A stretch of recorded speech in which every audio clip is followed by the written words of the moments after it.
Hello, ano yung kailangan mong itanong? Hello po sir.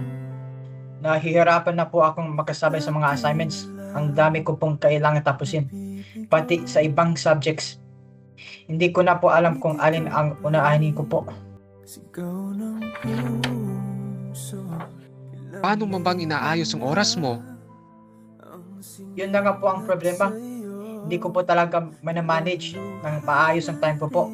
Minsan sinasabi ko, mamaya ko na lang gagawin. Tapos, kapag deadline na, saka ko napapansin kung gaano makarami ang hindi ko pa nagagawa.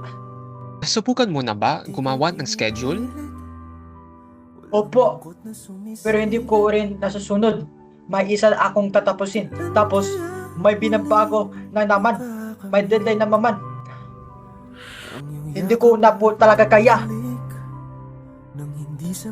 Alam niyo po ba kung gaano na ako nakastress sa mga assignments na to? Kapag natapos ko ng isa, may tatanong naman. Tatlo. Sandali. Uminga ka na muna. Naiintindihan kong overwhelmed ka na. Pero hindi mo kailangan isipin lahat ng sabay-sabay. Pasensya na po sir. Hindi ko na po talaga alam kung paano ko paharapin sa lahat. Isa-isa lang.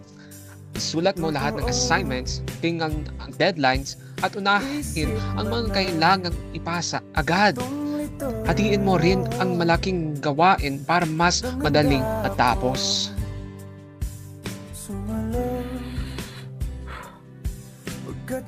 Opo, imbes na isipin ko lahat ng sabay-sabay, isa ko na lang po silang gagawin. Maraming salamat po sa paya ninyo.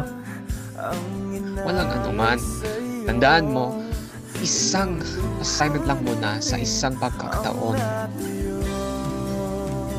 Opo, salamat po. Ingat po sir.